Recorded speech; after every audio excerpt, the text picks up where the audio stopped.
12 chapter 3 matrix. बेटा chapter 3 में matrix में हमारी एक्सरसाइज 3.2 चल रही है। मैट्रिक्स होता अवयव। अब मैं कुछ इसमें पहले एक्सरसाइज 3.2 कराने से पहले कुछ इनकी डेफिनेशन है वो बता रहा हूँ, आप समझे। 3.2 करने से पहले इसका इंट्रोडक्शन समझ ले थोड़ा सा। अब इसमें क्या दिया हुआ है, मैंने लिखा है टाइप ऑफ मैट्रिक्स। मैट्रिक्स के प्रकार यानी कि अवयव, हिंदी में इसको बोलते हैं अवयव के प्रकार। सबसे पहले बेटा आता है रो मैट्रिक्स। फर्स्ट नंबर पे कौन आता है? Row matrix. रो मैट्रिक्स में अब रो मैट्रिक्स क्या होता है?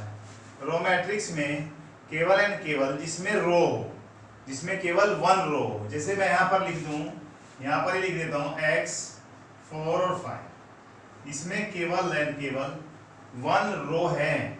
हम इसमें क्या करेंगे, यानी कि हमारे पास क्या होना चाहिए, कॉलम तो कितने भी हों परंतु रो की नंबर कितने होनी चाहिए? 1। एक ही रो में अगर हैं कॉलम कितने भी है, मैंने लिख दिया 1 into n, तो ये क्या कहलाती है? Row matrix. रो मैट्रिक्स के बाद एक आता है आपका कॉलम मैट्रिक्स। अब कॉलम मैट्रिक्स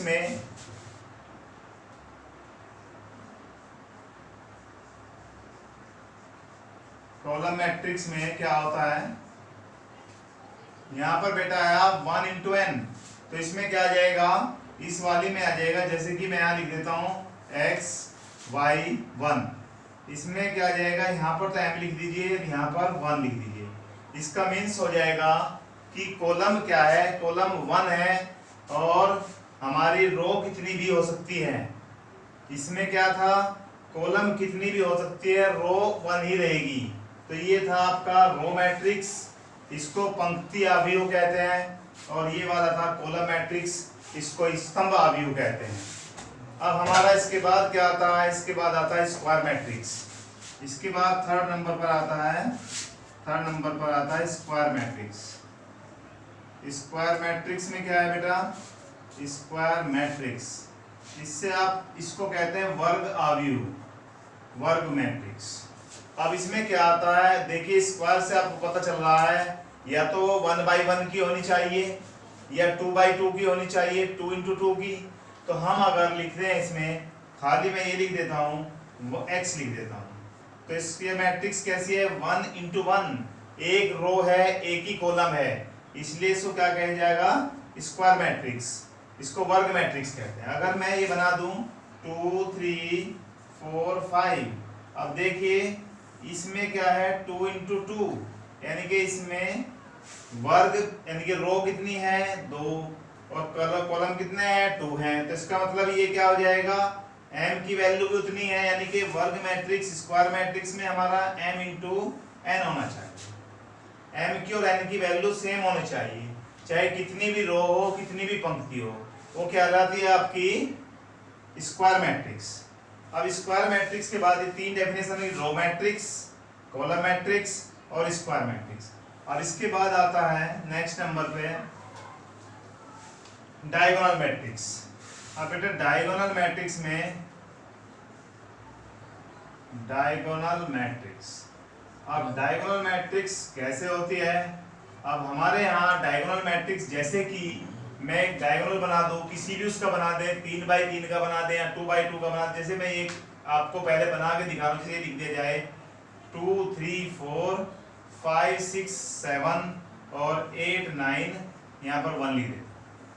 ये हमारी क्या है? Square matrix. यानी कि केवल एंड केवल डायगोनल मैट्रिक्स उन्हीं में बनती है जो स्क्वायर मैट्रिक्स होते हैं। इसमें हमारे 2 डायगोनल हैं, एक तो ये वाला है, मैं इसको डोंट को कर देता हूं। इस वाले का नाम होता है प्रिंसिपल मैट्रिक्स, और दूसरा होता है बेटा मैट्रिक्स। ये वाला होता है, ये वाला ध्यान देना, ये वाला होता है secondary matrix. Secondary diagonal, sorry भाई, प्रिंसिपल डायगोनल होता है ये, प्रिंसिपल डायगोनल, और ये वाला होता है सेकेंडरी डायगोनल। अब बेटा हमारे यहाँ डायगोनल का मतलब होता है विकर्ण, यानी कि विकर्ण अवयव। अब बेटे इसमें हमारा ये प्रिंसिपल हो गया, ये सेकेंडरी हो गया। अब हमारा 12th क्लास में केवल एंड केवल प्रिंसिपल मैट्रिक्स होता है, बाकी सेकेंडरी डायगोनल नहीं होता। अब इसमें प्रिंसिपल डायगोनल यानी कि प्रिंसिपल जो डायगोनल होता है हमारा, प्रिंसिपल डायगोनल में क्या होता है। अब इसमें देखिए केवल एंड केवल क्या होते हैं। अगर हम इसको ऐसे लिखें 3 0 और यहाँ पर 0 यहाँ पर 4, तो इसका मतलब इसके एलिमेंट केवल प्रिंसिपल डायगोनल के ही एलिमेंट आएंगे, बाकी सभी एलिमेंट 0 हो जाएंगे। केवल एंड केवल कौन से आएंगे, प्रिंसिपल डायगोनल के ही एलिमेंट आएंगे, बाकी सब 0 हो जाएंगे। जैसे मैं ये लिख दूं यहाँ पर 3 0 0 0 5 0 और यहाँ पर 0 0 9। इसका मीन्स आप देख रहे हैं केवल इसमें इस मैट्रिक्स में डायगोनल मैट्रिक्स में जो प्रिंसिपल मैट्रिक्स होता है डायगोनल होता है, उस प्रिंसिपल डायगोनल के ही एलिमेंट रहते हैं, बाकी एलिमेंट क्या हो जाते हैं, 0 हो जाते हैं। अब इसको अगर हम शॉर्ट फॉर्म में भी लिखना चाहें, शॉर्ट फॉर्म, तो शॉर्ट फॉर्म में लिखने के लिए हम लिख सकते हैं A is equal to diagonal, diagonal कौन लिख दे बस यहाँ पर 3 4। इसका मीन्स क्या हो गया, इसका मीन्स हो गया वह 2/2 की मैट्रिक्स है और उसका प्रिंसिपल डायगोनल कितना है, 3 4 है। जैसे ये वाला है, इसकी शॉर्ट फॉर्म लिखें तो हम लिख सकते हैं डायगोनल, क्या लिखें डायगोनल में 3 5 9, बस बाकी एलिमेंट क्या हो जाएंगे, 0। तो इस तरह से हमारा सबसे पहले आया रो मैट्रिक्स यानी कि 0 अवयव, फिर रो मैट्रिक्स यानी पंक्ति अवयव, फिर आया कॉलम मैट्रिक्स, उसके बाद आया आपका स्क्वायर मैट्रिक्स, फिर आया डायगोनल मैट्रिक्स। अब हमारे पास डायगोनल मैट्रिक्स तक हो गया। अब इसके आगे लेते हैं।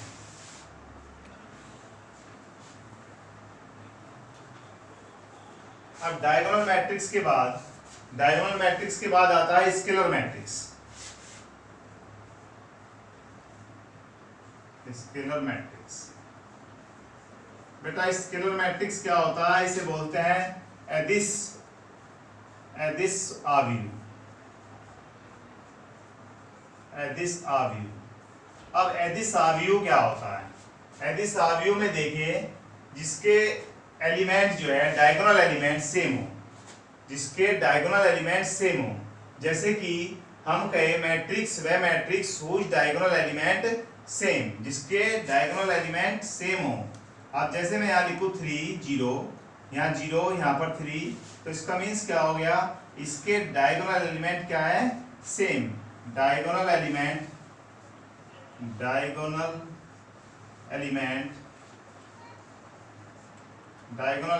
क्या होंगे भाई, सेम।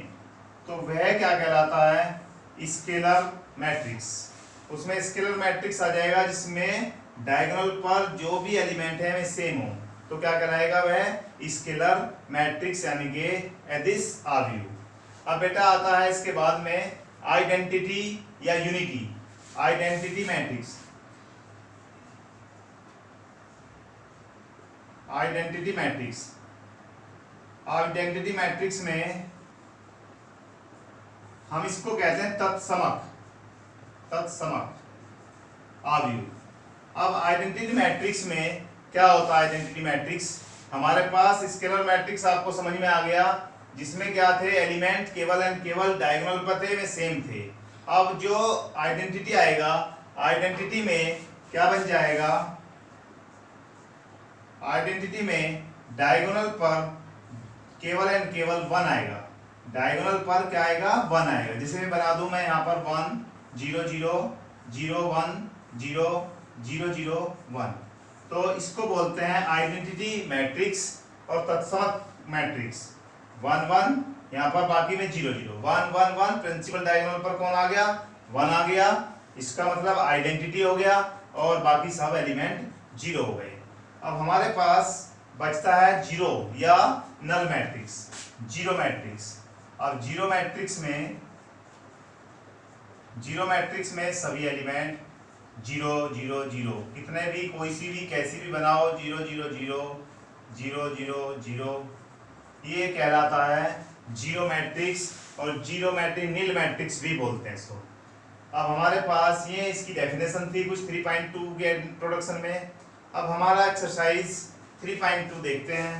3.2 एक्सरसाइज में क्या है, ये टाइप ऑफ मैट्रिक्स थे। सबसे पहले मैंने बताया रो मैट्रिक्स, फिर बताया कॉलम मैट्रिक्स, फिर स्क्वायर मैट्रिक्स, और स्क्वायर मैट्रिक्स के बाद आपका डायगोनल मैट्रिक्स, डायगोनल मैट्रिक्स के बाद आया आपका स्केलर मैट्रिक्स, और फिर आइडेंटिटी मैट्रिक्स, फिर जीरो मैट्रिक्स। इसके बाद एक्सरसाइज हमारी 3.2 में देखते हैं कैसे क्वेश्चन है। पहला क्वेश्चन इसने दिया हुआ है। पहले मैं एक बात और बता दूं, इसमें सब्ट्रैक्शन और एडिशन, जब हम ऐड करेंगे और सब्ट्रैक्ट करेंगे तो ये ध्यान रखना है, स्पेशली ध्यान रखना है कि वह यानी कि मैट्रिक्स, जैसे कि यहाँ पर 3 है, यहाँ 2, ये 4 है, यहाँ पर 1 है, और दूसरे वाली मैट्रिक्स जो A है ये B है। B के एलिमेंट है 1 3 4 5। अब ये ध्यान रखना है, ये 2/2 की मैट्रिक्स है, इसका ऑर्डर क्या है 2/2। B वाली का ऑर्डर क्या है 2/2। जब दोनों मैट्रिक्स सेम ऑर्डर की हो तभी हम उन मैट्रिक्स को, उनके कोरस्पॉन्डिंग एलिमेंटों को, जैसे कि इसमें स्क्वायर कर सकते हैं, इसमें स्क्वायर कर सकते हैं, इसमें स्क्वायर कर सकते हैं, इसमें स्क्वायर कर सकते हैं। यानी कि एडिशन और सब्ट्रैक्शन का विशेष ध्यान रखना है कि दोनों मैट्रिक्स सेम ऑर्डर की होनी चाहिए, उनका क्रम सेम होना चाहिए। यदि उनका क्रम सेम नहीं है तो उन मैट्रिक्स का एडिशन और सब्ट्रैक्शन पॉसिबल नहीं है। जैसे कि मैं लिख देता हूँ एक मैट्रिक्स 3 2 4 7 9 8। ये वाली मैट्रिक्स किसका ऑर्डर बेटा 3 × 2, इसका ऑर्डर क्या है 3 × 2। दूसरी मैट्रिक्स लिख देता हूँ मैं 2 4 3 5, इसका ऑर्डर क्या है 2/2। तो दोनों का ऑर्डर सेम नहीं है, दोनों का क्रम सेम नहीं है, तो ये दोनों मैट्रिक्स आपस में ना ऐड हो सकती ना सब्ट्रैक्ट हो सकती। ये हमारा एडिशन और सब्ट्रैक्शन का था। आगे जो रूल मल्टीप्लिकेशन का आएंगे वो बताएंगे। अब हम एक्सरसाइज 3.2 क्वेश्चन नंबर 1 करते हैं। देखिए ध्यान से 3.2 का क्वेश्चन नंबर 1। अब हमारे पास क्वेश्चन है, फर्स्ट क्वेश्चन है, हमें A की वैल्यू दी हुई है A मैट्रिक्स, और A मैट्रिक्स में क्या है 2, यहाँ पर 4 है, यहाँ पर 3, यहाँ पर 2 है। B मैट्रिक्स में हमको दिया हुआ है 1 3 और -2 5। C मैट्रिक्स में हमें दिया हुआ है -2 5 और दूसरा 3 4।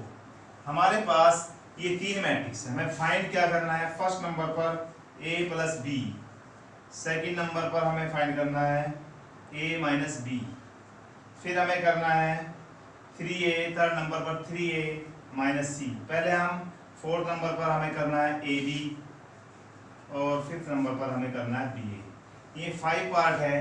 इससे वेरी वेरी इंपॉर्टेंट क्वेश्चन, यानी कि इनसे बहुत सारी चीज़ों का आपको पता लग जाएगा, कैसे हम इनको ऐड करते हैं, कैसे सब्ट्रैक्ट करते हैं, कैसे मल्टीप्लाई करते हैं। मल्टीप्लाई का भी रूल पहले, मल्टीप्लाई पर आने से पहले रूल बता दिया जाएगा।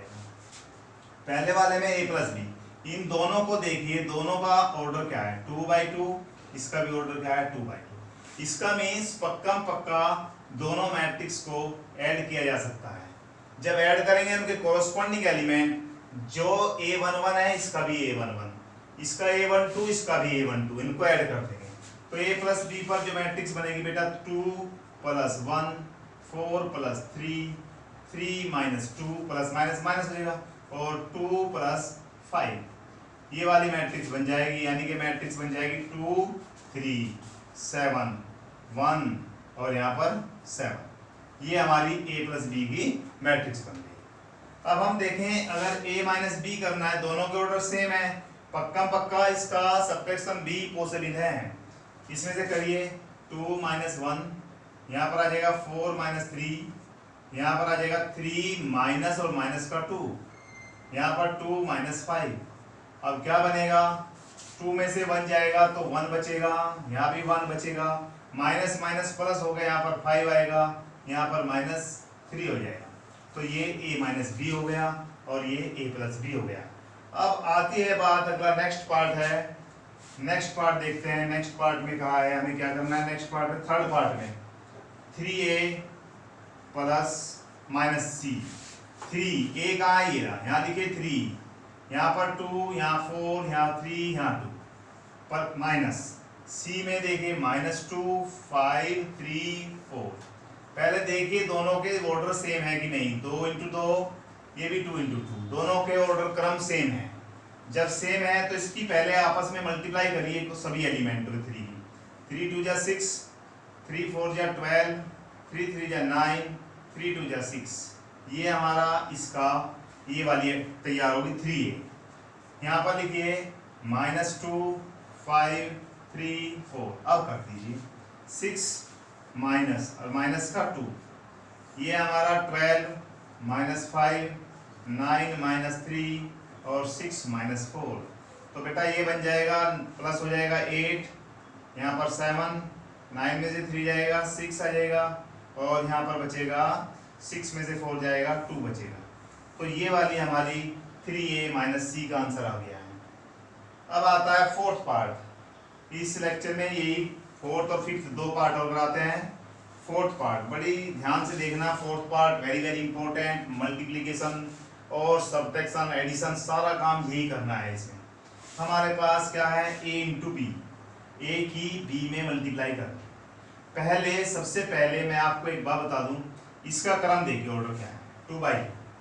इसका ऑर्डर क्या है 2/2। इसका लास्ट वाला और इसका पहले वाला यदि सेम है, यहाँ पर करिए इसका लास्ट वाला और इसका पहले वाला, इस वाले का n इस वाले का n, यानी कि इसका तो कॉलम और इसका रो यदि सेम है तो मल्टीप्लिकेशन पॉसिबल है, तो उसकी गुना संभव है। अगर ये दोनों इक्वल नहीं है, इसका बाद वाला इसका पहले वाला, तो इसकी मल्टीप्लिकेशन पॉसिबल नहीं है। अब जो नई मैट्रिक्स बनेगी उसका भी यही पता चल जाएगा हमें कौन सी बनेगी। ये 2 है, ये 2 है, यानी कि जो नई बनेगी वो 2/2 की बनेगी। इसका ये वाला, इसका ये वाला। अब देखते हैं कैसे करते हैं। यहाँ लिखते हैं 2 4 3 2 और यहाँ पर लिखते हैं 1 3 -2 5। इसकी मल्टीप्लाई पहले इस वाले की, ध्यान दो, इस वाले की इसमें करेंगे और इसमें भी करेंगे। इन दोनों में देखो कैसे करेंगे। 2 की 1 में 2 × 1, कुछ मल्टीप्लिकेशन आगे आएंगी समझ में आता जाएगा। 2 की 1 में, फिर 4 की 4 × -2 करेंगे। फिर इस वाले की देखिए, यहाँ पर हमने पहले इसकी इसमें कर दी 2 × 1 प्लस क्या आएगा 4 × -2 आ गया। फिर ये वाला चलिए 2 × 3 प्लस 4 × 5, ये तो हमारा बन गया एक। इस वाले की इसमें की, फिर इस वाले की इसमें। जब इसकी दोनों में करेंगे उसका एक एलिमेंट बन जाएगा a11, फिर इनकी दोनों में करेंगे a12। अब इस वाले पे आ जाइए, इसका तो ये वाला और इसके दोनों ये वाले दोनों। अब इससे करें 3 × 1 प्लस 2 × -2। यहाँ पर आइए 3 × 3 प्लस 2 × 5। 2 1 जा 2, 4 2 जा 8 माइनस का 8, 2 3 जा 6, 4 5 जा 20, 3 1 जा 3 -4, 3 3 जा 9 प्लस 10। यानी कि हमारे पास क्या बचता है -6, 26, -1 और बेटा 19। यानी कि ये हमारा आंसर आ गया किसका a × b का। a b की मल्टीप्लिकेशन ये आ गई। अब हमें करनी है ba की मल्टीप्लिकेशन। a b की कर लीजिए, आप नोट कर लेना। ba की मल्टीप्लिकेशन ba में क्या हो जाएगा देखते हैं ba की।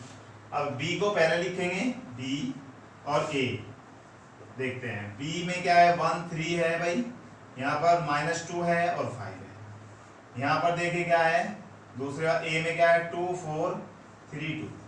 अब बेटा इसकी ऑर्डर देखिए 2 × 2, इसका ऑर्डर 2 × 2, इसका बाद वाला इसका पहले वाला मिल रहा है तो पक्का मल्टीप्लिकेशन हो जाएगी। अगर ये नहीं मिलेंगे तो इसका मतलब मैट्रिक्स की मल्टीप्लिकेशन नहीं होगी। करिए 1 इस वाले की इस वाले में और इस वाले में। यहाँ पर आएगा 1 × 2 प्लस 3 × 3, 1 × 4 प्लस 3 × 2 इस वाले में, -2 × 2 प्लस 5 × 3।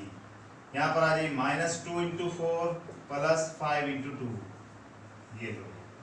2 1 जा 2, 3 3 जा 9, यानी कि 2 + 9, 4 + 6, माइनस का 4 प्लस का 15, माइनस यहाँ पे आ जाएगा 4 2 जा 8, माइनस का 8 प्लस का 10 आ जाएगा भाई। यहाँ पर क्या आएगा 2 + 9 11, 4 + 6 10, 15 में से 4 जाएगा 11, यहाँ पर 10 में से 8 चला गया 2, तो हमारा क्या आया 11 11 आ गया और 10 2 आ गया। तो इसका मीन्स क्या हो गया, हमारा a की b में मल्टीप्लिकेशन हो गई, b की a में मल्टीप्लिकेशन हो गई। हमारा क्वेश्चन नंबर फर्स्ट कंप्लीट हो गया। अब नेक्स्ट लेक्चर में सेकंड क्वेश्चन करेंगे। Thank you.